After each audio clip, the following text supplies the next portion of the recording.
Assalamualaikum warahmatullahi wabarakatuh. Bapak sekalian, kita hari ini masuk kultum yang ke-29 ya. 29 sudah menjelang Injil time ya. Kali ini saya melanjutkan yang kemarin tentang keistimewaan orang bertakwa. Kemarin terakhir kita pada poin yang keempat, orang bertakwa akan mendapat pertolongan dan dukungan. Yang kelima, keistimewaan orang bertakwa adalah ia akan mendapatkan petunjuk dari Al-Quran.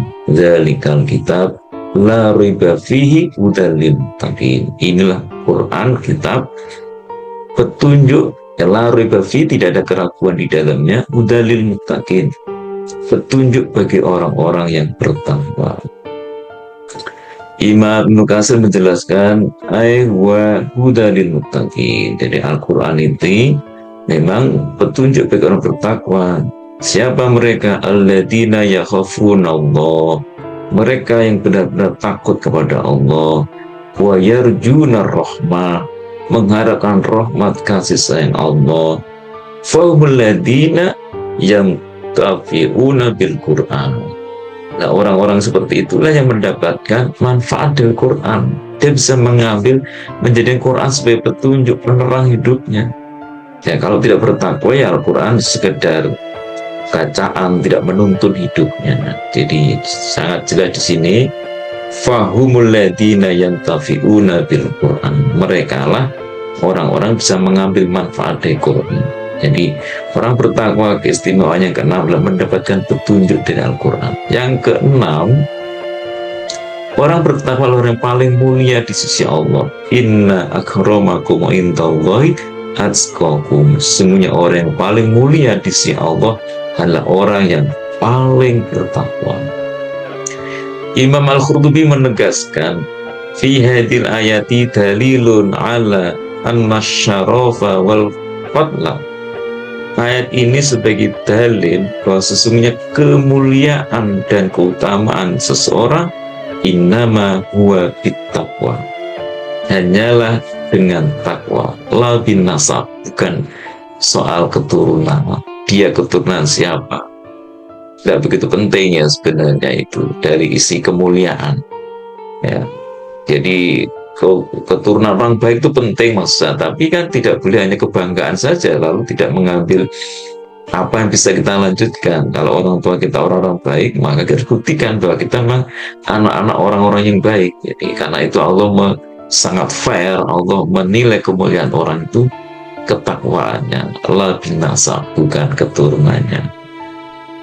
Kemudian poin yang ke-7, keistimewaan orang bertakwa itu diberi kemampuan namanya furqan, mampu mengenali mana yang baik dan mana yang buruk.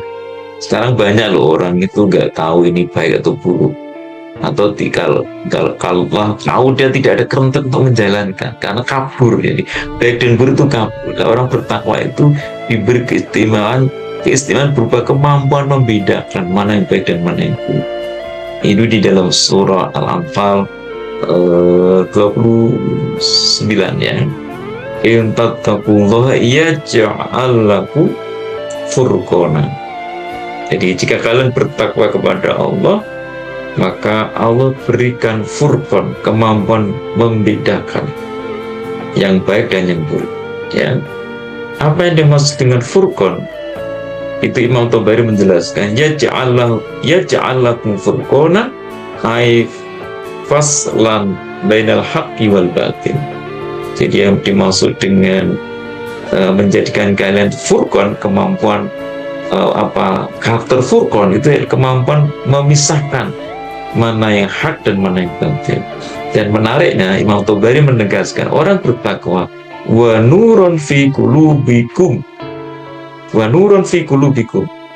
Jadi Allah akan menyinari hati kalian, sehingga hati orang bertakwa disinari Allah. Apa keistimewaan kalau hatinya orang bertakwa disinari? Ta'rifuna bihil haq, maka dia bisa mengenali kebenaran, sehingga dia bisa menetapi, selalu senang kepada kebaikan, dan selalu ingat bersama dengan kebaikan. Itulah keistimewaan orang bertakwa, hatinya disinari sehingga melihat sesuatu tidak kabur, tapi jelas. Putih mana yang hitam nampak jelas. Itu Bapak sekalian, mudah-mudahan kajian sore ini bermanfaat buat kita semua. Ihdinas siratal mustaqim. Assalamualaikum warahmatullahi wabarakatuh.